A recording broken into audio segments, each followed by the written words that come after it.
He left school at 17 carrying epilepsy, uncertainty, and no clear roadmap. There were no guarantees, no safety nets, and certainly no spotlight waiting for him. Yet years later, his face would become recognizable across continents, his voice tied to deals watched by millions. What people rarely see, however, is the weight behind that success. The quiet battles, the fractured family moments, and the sacrifices hidden behind each negotiation. His journey is not just about business or fame. It is about endurance. It is about building something lasting while losing pieces of yourself along the way and continuing forward anyway. A childhood without stability, born on March 22, 1970, in North Carolina, his early life was defined by constant movement. His father's military career meant new cities, new schools, and repeated goodbyes. Stability, something most children take for granted, was never part of his world. Each move erased friendships before they could grow, leaving him in a cycle of starting over. Just as he began to adapt, everything would shift again. This constant disruption didn't just affect his education, it shaped his identity. He learned early that nothing stayed, and that sense of impermanence would quietly influence how he approached relationships, risk, and resilience later in life. The burden of epilepsy. At just 8 years old, he experienced his first seizure. It came without warning, turning an already unstable childhood into something far more isolating. During a time when epilepsy was poorly understood, it marked him as different. Classrooms became uncomfortable spaces filled with uncertainty and quiet judgment. Teachers struggled to accommodate him, and peers often kept their distance. The condition disrupted his focus, his confidence, and his sense of belonging. Instead of asking for help, he withdrew inward. That decision, to rely on himself rather than others, became a defining trait, shaping how he would face challenges for the rest of his life. An unconventional education.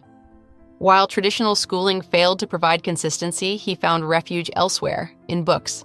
He read relentlessly, not assigned material, but subjects that intrigued him: history, economics, philosophy, and stories of self-made individuals.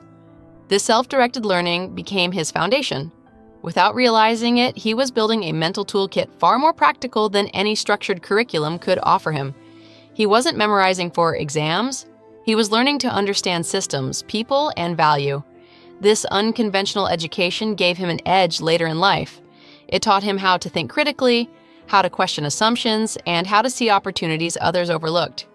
Choosing a different path, by 17, the traditional path no longer made sense. He dropped out of high school, a decision many would label as failure, but to him it felt like clarity. The system hadn't worked for him, and he refused to continue pretending it would. His father didn't respond with anger. Instead, he offered an alternative: work, learn, and earn your place through experience. This moment marked a shift from passive survival to active responsibility. It wasn't glamorous, but it was real. He stepped into adulthood early, trading classrooms for the unpredictability of business and the lessons that only hardship can teach. The pawn shop beginning. In 1988, the family opened a small pawn shop in Las Vegas. It wasn't a promising venture at first. The neighborhood was rough, the hours long, and the clientele often desperate. Every transaction carried emotional weight, people parting with possessions not by choice but necessity. Standing behind the counter, he began to understand more than business. He learned about human nature, about urgency, and about negotiation under pressure. Each item told a story, and each customer brought a situation that required both empathy and calculation. It was here, in this unlikely environment, that he began to find his footing. Learning through struggle. The early years were far from stable. There were moments when the business seemed on the verge of collapse. Bills piled up and uncertainty loomed constantly. He wasn't learning from theory, he was learning from survival. Mistakes had consequences, and success required sharp judgment.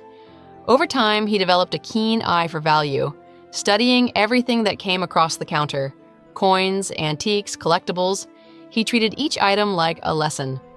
Slowly, his knowledge deepened, and with it, his confidence. What started as struggle became expertise. He wasn't just running a shop anymore, he was building a reputation. Personal life under pressure. While the business demanded everything, his personal life began to strain under the weight.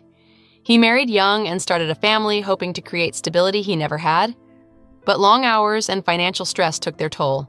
The marriage ended, leaving him balancing fatherhood with survival. The guilt of not providing the life he envisioned lingered. He wanted to be present, but the business required constant attention. This tension between ambition and family became a recurring theme. It highlighted a difficult truth: building something meaningful often comes at the cost of something equally important. Rebuilding and refocusing. Despite setbacks, he continued forward. He remarried and found a period of greater stability, but the demands of his work never eased. Instead of stepping back, he leaned in further, refining his skills and expanding his knowledge. Customers began to notice his honesty and expertise. Trust became the cornerstone of the business. It wasn't just about transactions anymore, it was about credibility. Over time, the shop attracted a different kind of clientele, including collectors and enthusiasts. The environment began to shift. What was once a struggling operation started to show signs of long-term success. Recognition and transformation. Years of persistence eventually led to something unexpected: attention from television. When cameras entered the shop, they captured something rare: genuine interaction, unscripted negotiation, and real expertise.